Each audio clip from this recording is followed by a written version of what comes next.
welcome back. I'm Lucy Wheeler, the legal expert for online business owners. I'm so thrilled that you're here, changing things up a little bit today, having a little bit of a sofa session and chatting to you all about trying to please everybody and actually pleasing nobody. So I thought we'd switch things up a little bit. If you've seen some of my earlier videos, you'll know that they are full of training and full of value. Do be sure to check some of those out. I've put some of the key ones in the comments below. They're going to be really helpful to, for you to empower you in your business and to make it more profitable. I've got some strategic profit making ones that I want you to check out.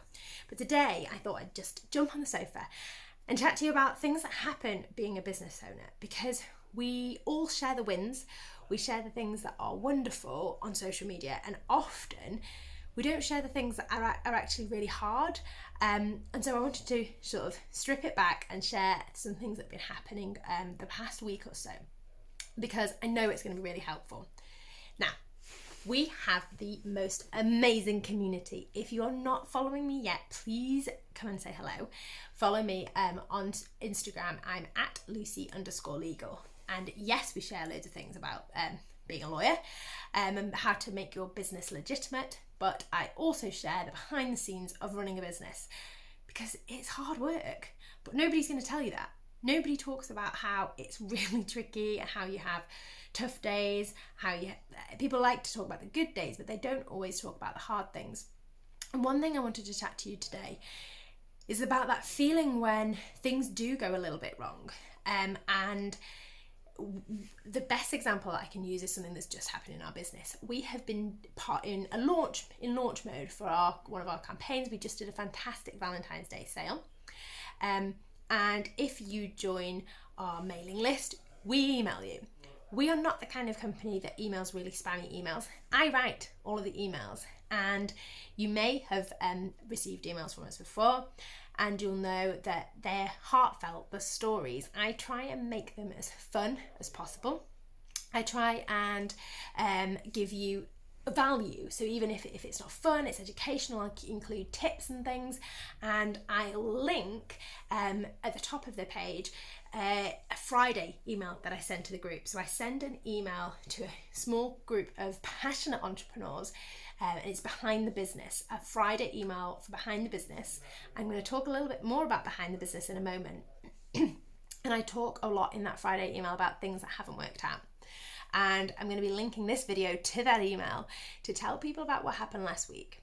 So we were in launch mode, and we were chatting about, I was chatting about the offer that we had, this fantastic Valentine's Day sale. And I got an email from a couple of people. People replied to our emails. We'd got some really good subject headers. People replying, asking, saying, which is the best template for me?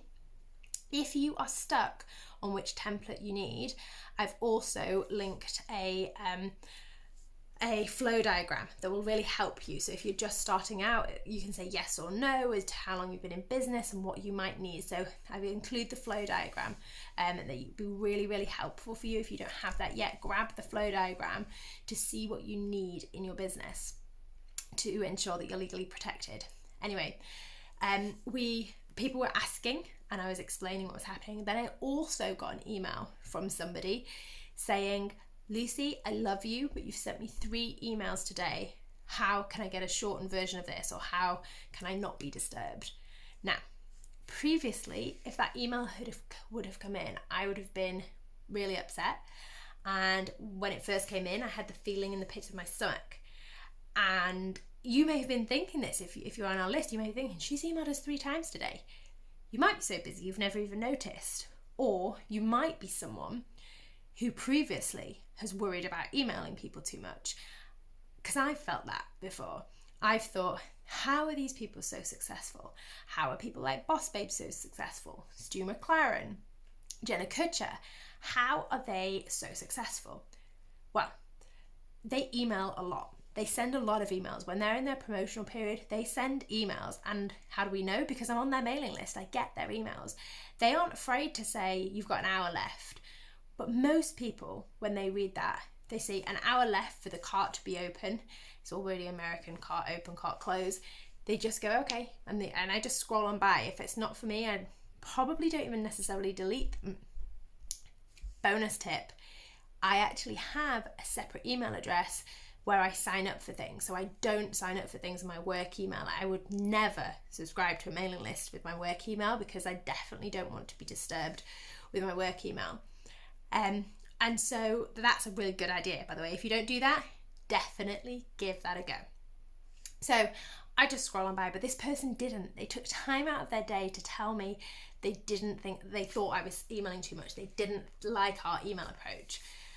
Previously, I might have even felt so upset for days, and I've been working really, really hard on where I invest my energy in the business and how I show up and energy levels, and working on really clearing things. And actually what happened was I was like, okay, I'm fine with how many emails we've sent.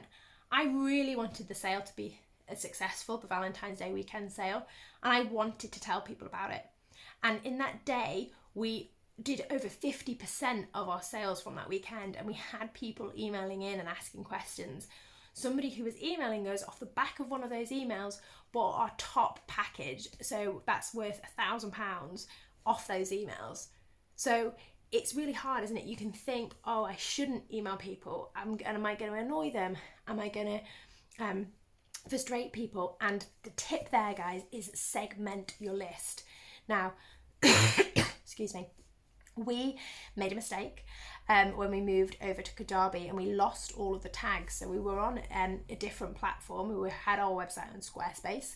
We moved it over to when we moved everything over, we moved to the Kajabi platform, and we moved emails from ActiveCampaign to Kajabi. We lost all the tagging in the process, so therefore we didn't have everybody manually tagged, which we are now having to go back through the email list and manually tag, so that we can speak to people, because people don't want to be disturbed, and I don't want to disturb them.